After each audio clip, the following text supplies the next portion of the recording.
ಬಹಿರಂಗ ಚರ್ಚೆಗೆ ಆಹ್ವಾನ ಮಾಡಿದ್ರು ಪೊಲೀಸರು ನಿಮ್ಮನ್ನು ತಡೆದಿದ್ದಾರೆ ಸರ್. ಇವತ್ತು ಚಕ್ರಬಾವಿಯಲ್ಲಿ ಯಾವ ನಮ್ಮ ಕುದೂರು ಶಾಖೆಯಲ್ಲಿ ನಡೆದಿದ್ದಂಥ ನಕಲಿ ಚಿನ್ನಾಭರಣದ ಪ್ರಕರಣಕ್ಕೆ ಸಂಬಂಧಪಟ್ಟ ಹಾಗೆ ಮಾಜಿ ಶಾಸಕ ಎ ಮಂಜು ಅವರು ಅಸಂಬದ್ಧವಾದಂಥ ಜನಗಳಿಗೆ ದಾರಿ ತಪ್ಪಿಸ್ತಕ್ಕಂಥ ಅಥವಾ ಸಮಾಜದ ಶಾಂತಿ ವಾತಾವರಣ ಅಥವಾ ನಂಬಿಕೆ ವಾತಾವರಣಕ್ಕೆ ಕುತ್ತು ಬರುವಂಥ ಒಂದು ಹೇಳಿಕೆಗಳನ್ನ ನೀಡ್ತಾ ಬಾಲಕೃಷ್ಣ ಅವರು ಶಾಸಕರು ಮತ್ತು ಅವನ ತಮ್ಮ ಇವರೇ ಸೇರ್ಕೊಂಡು ಮಾಡೋರು ಅನ್ನೋ ರೀತಿಯ ಜನಗಳಿಗೆ ಒಂದು ಮಾಹಿತಿ ಹೋಗ್ತಕ್ಕಂಥ ಅಥವಾ ಜನಗಳನ್ನ ತಪ್ಪುದಾರಿಗೆ ತಿರುಗಿಸ್ತಕ್ಕಂಥ ಪ್ರಯತ್ನವನ್ನು ನಿರಂತರವಾಗಿ ಮಾಡ್ಕೊಬರ್ತಿದ್ರು. ಅದಕ್ಕೆ ಇವತ್ತೊಂದು ಅಂತಿಮ ಘಟ್ಟ, ಇದು ಒಂದು ಯಾವುದಾದ್ರೂ ಒಂದು ಇತ್ಯರ್ಥ ಆಗಬೇಕು.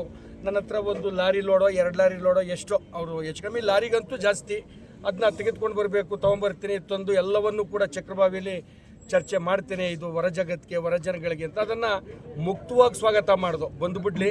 ಬಂದು ಆತನ ಹತ್ರ ಇರ್ತಕ್ಕಂಥದ್ದು ಗಾಳಿಯಲ್ಲಿ ಗುಂಡ ಅಥವಾ ಇದು ನಿಜ ವಿಚಾರನ ಅಂತಕ್ಕಂಥದ್ದು ಜನಗಳಿಗೆ ಗೊತ್ತಾಗಬೇಕು. ಅದೇ ನನ್ನ ಪ್ರಯತ್ನನೂ ಬಾಲನವ್ರ ಪ್ರಯತ್ನನೂ ಅಂತಿಮವಾಗಿ ಜನಗಳಿಗೆ ನಿಜ ಮಾಹಿತಿ ಹೋಗಬೇಕು ಅಂತಕ್ಕಂಥ ವಿಚಾರದಲ್ಲಿ ಇವತ್ತು ನಾವು ಅಲ್ಲಿ ಫಿಕ್ಸ್ ಮಾಡಿದ್ದಂಥದ್ದು. ಅದು ನಾನು ಚಕ್ರಬಾವಿಗೆ ಬರ್ತೀನಿ, ನಾನು ಚಕ್ರಬಾವಿಲೇ ಬಂದು ಉತ್ತರ ಕೊಡ್ತೀನಿ, ಮಾಗಡಿ ಬೇಡ, ತಾಲೂಕ್ ಪಂಚಾಯಿತಿ ಆವರಣ ಬೇಡ, ಚಕ್ರಬಾವಿಗೆ ಬಂದು ನಾನು ಮಾತಾಡ್ತೀನಿ ಅಂತ.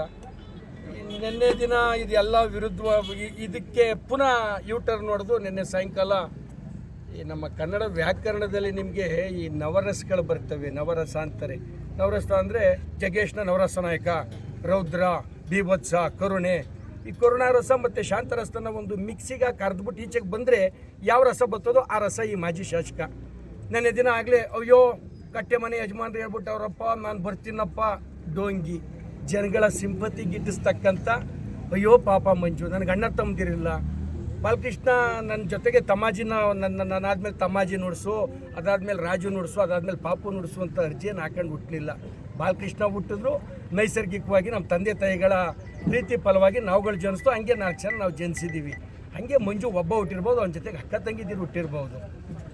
ಆದರೆ ಚಕ್ರಬಾವಿಗೆ ನನ್ನ ಕಟ್ಟೆ ಮನೆ ಯಜಮಾನ್ ಬಾಲಕೃಷ್ಣ ಅವ್ರು ಬರೀ ಹೇಳ್ಬಿಟ್ಟವ್ರೆ ನಾವು ಹೋಯ್ತೀವಿ ಸ್ವಾಮಿ ಅಂತ. ನೆನೆ ದಿನ ಡೋಂಗಿತನ ಇಂಥವನ್ನ ಬಿಡು, ವಾಸ್ತವವಾಗಿ ಮಾತಾಡು, ಈ ವಿಚಾರ ಮಾತಾಡಬೇಕು ಅಂತಲೇ ಬಂದು ಈ ಗಂಭೀರ ಆರೋಪ ಚಕ್ರಬಾವಿ ಸೊಸೈಟಿ ಕುದೂರು ಬ್ರ್ಯಾಂಚ್ನಲ್ಲಿ ನಡೆದಂಥ ಹಗರಣ ಬಂದು ಆಗಿರೋದು ಸತ್ಯ. ಅದನ್ನ ಹಗರಣ ಆಗಿಲ್ಲ ಅಂತ ನಾವು ಯಾರು ಹೇಳ್ತಾ ಇಲ್ಲ. ನಕಲಿ ಚಿನ್ನಾಭರಣ ಇಟ್ಟಿರ್ತಕ್ಕಂಥದ್ದು, ಅದರ ಅಷ್ಟು ಬಡ್ಡಿ ಸಹಿತವಾಗಿ ಅಷ್ಟು ದುಡ್ಡು ವಸೂಲಿಯತೆ ಆಗಿರ್ತಕ್ಕಂಥದ್ದು ಕೂಡ ಸತ್ಯ. ಆದರೆ ಒಂದು ದಿನ 9 ಕೋಟಿ ಚಿನ್ನಾಭರಣ ನಕಲಿಯಾಗಿ ಇಟ್ಬಿಟ್ಟಿದ್ರು ಅನ್ನೋಂಥ ದಾರಿ ತಪ್ಪಿಸ್ತಕ್ಕಂಥದ್ದು, ಮುಂದುವರೆದು 18 ಕೋಟಿ ಇಟ್ಬಿಟ್ಟಿದ್ರು. ಅಲ್ಲಿ ಆಗಿರ್ತಕ್ಕಂಥ ಒಟ್ಟು ಚಿನ್ನಾಭರಣದ ಅಡಮಾನ ವ್ಯವಹಾರವೇ 17 ಕೋಟಿ 5 ಲಕ್ಷ. 18 ಕೋಟಿ ನಿನಗೆ ಯಾವ್ದು ಮಾಹಿತಿ ಕೊಡ್ತಿರೋದು? ಯಾಕೆ ಇಂಥ ತಪ್ಪು ಸಂದೇಶವನ್ನು ಅವ್ಯವಹಾರ ಅದರೊಳಗೆ 4 ಕೋಟಿ 38 ಲಕ್ಷಗಳಷ್ಟು ದುಡ್ಡು ಅವ್ಯವಹಾರವಾಗಿದ್ದಂಥ ದುಡ್ಡು ಬಡ್ಡಿ ಸಹಿತವಾಗಿ ವಸೂಲಿ ಆಗಿರ್ತಕ್ಕಂಥದ್ದು. ತಪ್ಪು ಮಾಡಿರ್ತಕ್ಕಂಥವನು ಅದಕ್ಕೆ ಸಂಬಂಧಪಟ್ಟಂಥವ್ರ ಮೇಲೆ ಕಾನೂನು ಕ್ರಮ ಏನು ನಂತರ ಮೊದಲಿದ್ದಂಥ ಮ್ಯಾನೇಜ್ ನಂತರ ಹೋದಂಥವರು ನಮ್ಮ ಬೆಂಗಳೂರು ಬ್ರ್ಯಾಂಚ್ ಮುಖ್ಯ ಶಾಖೆಗೆ ಹೆಡ್ ಆಫೀಸ್ಗೆ ಕೊಟ್ಟಂಥ ಮಾಹಿತಿ ಮೇರೆಗೆ ತನಿಖೆ ನಡೀತು. ತನಿಖೆ ನಂತರ ತಪ್ಪಿತಸ್ಥರ ಮೇಲೆ FIR ಆಗೈತೆ. ಕಾನೂನು ಅದರ ಕ್ರಮ ಅದನ್ನು ಕೈಗೊಳ್ತೈತೆ. ಅದಕ್ಕೆ ಬೇಕಾಗಿರ್ತಕ್ಕಂಥ ನಮ್ಮೆಲ್ಲ ಹಿರಿಯ ಅಧಿಕಾರಿಗಳು ಕೂಡ ಇಲ್ಲಿದ್ದಾರೆ. ಅಲ್ಲಿರ್ತಕ್ಕಂಥ ಮಾಹಿತಿ ಒಂದು, ಅದನ್ನು ದಾಖಲೆ ಸಹಿತವನ್ನೆಲ್ಲ ಇಟ್ಕೊಂಡಿದ್ದೀನಿ ಅಂತವನು ದಾಖಲೆ ಇಟ್ಕೊಂಡು ಮಾತಾಡಬೇಕು. ಇದನ್ನೇ ನಾನು ಹೇಳೋದು, ಗಾಳಿಲಿ ಗುಂಡು ಸುಮ್ಮನೊಂದು ಎಸ್ಬಿಟ್ಟು ಹೋಗೋದು. 18 ಕೋಟಿ ನಿಮ್ಮ ತಲೆಯಲ್ಲಿ ಎಷ್ಟಾದರೂ ಕೆಲಸ ಮಾಡ್ಕೋಬೋದು. ಚೀನಣ್ಣನ ತಲೆಯಲ್ಲಿ 18 ಕೋಟಿ 200 ಕೋಟಿ ಆಗ್ಬೋದು, ಇನ್ನೊಂದು ಆಗ್ಬೋದು. ಏನೈತೆ ವಾಸ್ತವವನ್ನು ಮಾತಾಡಿ ಇವತ್ತಾಗಿರ್ತಕ್ಕಂಥ ಕ್ರಮ ಏನೈತೆ, ಅದಕ್ಕೆ ಬೇಕಾಗಿರ್ತಕ್ಕಂಥ ತಪ್ಪಿತಸ್ಥರ ಆಸ್ತಿಗಳನ್ನು ಮುಟ್ಟುಗೋಲು ಹಾಕೊಳ್ಳೋ ತನಕ, ಅದರಿಂದ ವಸೂಲಾತಿ ಮಾಡೋ ತನಕನೂ ಕ್ರಮ ಜರುಗಿಸಿರ್ತಕ್ಕಂಥದ್ದು. ಈಗ ಪಹಲ್ಗಾಮ್ ಮೇಲೆ ಮೊನ್ನೆ ದಿನ ಹೋದ ವರ್ಷ, ಇವಾಗ 1 ವರ್ಷ ಆಗಿರ್ಬೋದು ಬಹುಶಃ, ಪಹಲ್ಗಾಮ್ ಮೇಲೆ ದಾಳಿ ಆಯಿತು. ಪಹಲ್ಗಾಮ್ ಮೇಲೆ ದಾಳಿ ಆಗಿರ್ತಕ್ಕಂಥದ್ದು, ಭಯೋತ್ಪಾದಕರು ನಡೀತಕ್ಕಂಥದ್ದು, ಆ ಕೆಲಸ ಏನಾಗಬೇಕೋ ಸರ್ಕಾರ ನರೇಂದ್ರ ಮೋದಿನೇ ಮಾಡೋರು ಪಹಲ್ಗಾಮ್ ದಾಳಿ ಅಂದಂಗೆ ಆಯ್ತಿದ್ದು ಮಂಜು ಹೇಳ್ತಾ ಇರ್ತಕ್ಕಂಥದ್ದು. ನಾನೊಬ್ಬ ನಿರ್ದೇಶಕನಾಗಿ, ಇವತ್ತು ಅಧ್ಯಕ್ಷ ಇರ್ಬೋದು, ಈ ಘಟನೆ ನಡೆದಂಥ ಸಂದರ್ಭದಲ್ಲಿ ಜಿಲ್ಲಾ ಬ್ಯಾಂಕಿಗೆ ನಾನೊಬ್ಬ ನಿರ್ದೇಶಕ, ಒಬ್ಬ ಶಾಸಕಾಂಗದ ಪಕ್ಷದವನಿದ್ದಂಗೆ ನಾನು ಒಂದು ಬ್ಯಾಂಕಿನ ವ್ಯವಹಾರಗಳು ಈ ರೀತಿ ಆಗಬೇಕು, ಪಾಲಿಸಿ ಮೇಕಿಂಗು ನಂದು. ದಿನ ಬೆಳಿಗ್ಗೆ ಹೋಗ್ಬಿಟ್ಟು ಬ್ಯಾಂಕ್ನಲ್ಲಿ ಅಡಮಾನ ಮಾಡೋಕ್ಕೆ ಬಂದವ್ರ ಹತ್ರ ಎಲ್ಲ ನೀನು ಯಾವ ಚಿನ್ನ ತಂದಿದ್ಯಾ, ನಿಂದಿದೇನು, ನೀನು ಯಾಕೆ ಬಂದೆ, ನಿನ್ನ ಹೆಸರೇನು, ಇದು ತಮಾಜಿ ಕರ್ತವ್ಯ ಅಲ್ಲ. ತಮಾಜಿ ಕರ್ತವ್ಯ ಒಂದು ಕಾನೂನನ್ನು ಸುವ್ಯವಸ್ಥಿತವಾದಂಥ ನಿರ್ದೇಶಕ ಮಂಡಳಿಯಲ್ಲಿ ಕುಳಿತುಕೊಂಡು ಚಿನ್ನಾಭರಣ ಸಾಲ ಒಬ್ಬ ವ್ಯಕ್ತಿಗೆ ಗರಿಷ್ಠ ಇಷ್ಟು ಕೊಡ್ಬೋದು, ಕನಿಷ್ಠ ಇಷ್ಟು ಕೊಡ್ಬೋದು. ಚಿನ್ನಾಭರಣ ಪರೀಕ್ಷೆ ಇಂಥವನ್ನಾಗಿರಬೇಕು. ಒಂದು 5 ವರ್ಷಕ್ಕೂ 10 ವರ್ಷಕ್ಕೂ ಒಬ್ಬನ್ನ ನೇಮಕ ಮಾಡ್ತಕ್ಕಂಥದ್ದು. ಚಿನ್ನದ ಅವಶ್ಯಕತೆ ಇರ್ತಕ್ಕಂಥವ್ರು ಬಂದಂಥ ಸಂದರ್ಭದಲ್ಲಿ ಅದನ್ನು ಮೌಲ್ಯಮಾಪನ ಮಾಡ್ತಕ್ಕಂಥವ್ನೇನಿರ್ತಾನೆ ಅವ್ನು ಬಂದು ಮಾಡಬೇಕು. ಅದಕ್ಕೆ ತಕ್ಕಂಥ ದುಡ್ಡನ್ನು ಆತ ಪಡೆದು ಹೋಗ್ತಾ ಇರ್ತಾನೆ.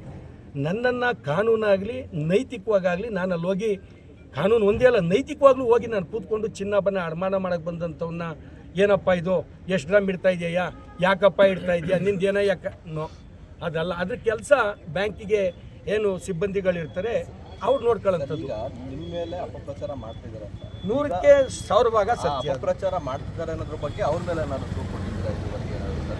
ನಾನು ದೂರು ಕೊಟ್ಟಿಲ್ಲ, ಮಾಧ್ಯಮಗಳ ಮುಖಾಂತರ ಅವ್ರನ್ನ ಎಳೆಯಾಗಿ ಬಿಚ್ಚಿ ಅವ್ರದ್ದು ಇಂದಿನ ನಾನು ಏನು ಹೇಳೋದು, ಇಂಥ ವಿಚಾರ ನೀವು ಕೇಳ್ತೀರಿ ನಾನು ಹೇಳಲೇಬೇಕಾಗಿ ಬರ್ತದೆ. ಅವರ ವೈಯಕ್ತಿಕ ವಿಚಾರ ಅಂತ ಅನ್ಬೋದು, ಅದು ಬೇಡ ಅಂಥವೆಲ್ಲವನ್ನು ಬಿಚ್ಚಿ ಒಣಗಾಕಿದ್ದೆ ಅವ್ರನ್ನಾಗಲೇ. ಅವರ ಖಾಸಗಿ ಜೀವನದಿಂದ ಹಿಡ್ಕೊಂಡು ಅವರ ಸಾಮಾಜಿಕ ಜೀವನದವರೆಗೂ ಒಗೆದು ಒಣಗಾಕಿದ್ದರ ಪ್ರತಿಫಲ ಹಿಂಗೆ ದಿನ ಬೆಳಿಗ್ಗೆ ಮತಿಭ್ರಾಂತರಾಗಿ ಹುಡಿಕಟ್ಟೆ ಯಜಮಾನರು ಬರೀ ಹೇಳ್ಬಿಟ್ಟಿದ್ದಾರೆ, ನನಗೆ ಯಾರು ಅಕ್ಕ ತಮ್ಮ ಇಲ್ಲ, ಅಕ್ಕ ತಂಗಿ ಇಲ್ಲ, ನಾನು ಒಬ್ಬನೇ, ಇಲ್ಲಿರೋರೇ ನನ್ನ ಅಣ್ಣ ತಮ್ಮಂದಿರು. ರಾಜಕೀಯತೆಯನ್ನು ಬಿಡು. ಹಂಗಿದ್ಮೇಲೆ ಯಾಕಪ್ಪ ನಿನ್ನ ಹೆಂಡತಿ ಲಕ್ಷ್ಮಿ ಅವ್ರನ್ನ ನಿಲ್ಲಿಸ್ದೆ ತಾಲೂಕ್ ಪಂಚಾಯತಿಗೆ? ಬೇರೆ ಇನ್ಯಾರು ಅಣ್ಣ ತಮ್ಮದಿರು? ನಾನು ಸುತ್ತಮುತ್ತ ಇರ್ತಕ್ಕಂಥ ಈ ಕಾರ್ಯಕರ್ತ ಬಂಧುಗಳೇ ನನ್ನ ಅಣ್ಣ ತಮ್ಮದಿರು ಅಂತಕ್ಕಂಥ ಮಾತನ್ನು ನೀನು ಹೇಳ್ತಕ್ಕಂಥ ಪುಣ್ಯಾತ್ಮ, ಅವತ್ತು ನಿಮ್ಮ ಶ್ರೀಮತಿ ಲಕ್ಷ್ಮಿಗೆ ಯಾಕೆ ಕೊಟ್ಟಪ್ಪ ಸೀಟ್ನ? ಇನ್ನೇನಾರ ಬಾಲಕೃಷ್ಣ ಅವ್ರಂಗೆ ಇನ್ನೂ ದೊಡ್ಡ ಕುಟುಂಬ ಏನಾರು ಆಗಿದ್ದರೆ ಪ್ರತಿಯೊಂದು ಊರಿಗೂ ಒಬ್ಬೊಬ್ರು ನೀನು ಹಾಕ್ತಿದ್ದೆ. ಇರೋರೊಬ್ಬರು ಹೆಂಡ್ತಿನ ಆ ಊರಿಗೆ ಹಾಕಿದ್ದೀನಿ ಅಂತ ನೀನು ಹೇಳ್ತಾ ಇದೀಯ.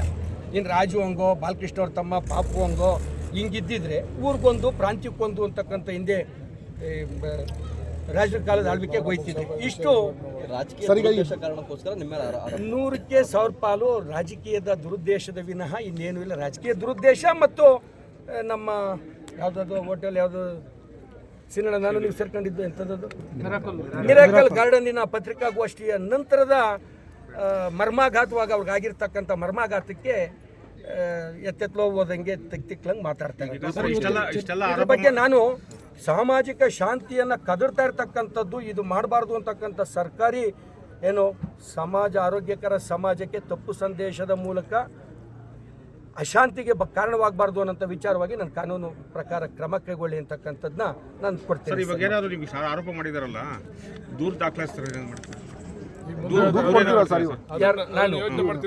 ಅದನ್ನ ನಾವು ಯೋಚನೆ ಮಾಡಿ. ಈಗ ನಾವು ಅನ್ಕೊಂಡಿದ್ದು ನಾವು ಅಥವಾ ಬಾಲಣ್ಣವರು ನಮ್ಮ ಮಾನಸಿಕವಾದಂಥ ಸ್ಥಿತಿ ಚಕ್ರಬಾವಿಲಿ ಒಂದು ಚರ್ಚೆ ಸಂವಾದ ಎದುರು ಬದ್ರಾಗಿ ನಡೀತದೆ ಅಂತ ನಾವು ಅನ್ಕೊಂಡಿದ್ದು. ಅದಕ್ಕೆ ಪೊಲೀಸ್ನವರು ಅವರ ಕಾರಣಗಳನ್ನು ಒಡ್ಡಿ ನಮ್ಮನ್ನು ಇಲ್ಲೇ ತಡೆ ಮಾಡಿರ್ತಕ್ಕಂಥದ್ದು. ಈಗ ಮುಂದುವರೆದು ನಾವು ಏನು ಮಾಡಬೇಕು ಅಂತಕ್ಕಂಥ ಬದಲಾದಂಥ ಪರಿಸ್ಥಿತಿಯಲ್ಲಿ ಏನು ತೀರ್ಮಾನ ತಗೋಬೇಕೋ ಸೂಕ್ತವಾದಂಥ ತೀರ್ಮಾನ ತಗೊಳ್ಳಿಕ್ಕೆ ಬದ್ರಿದ್ದೇವೆ ಸರ್. Okay, thank you.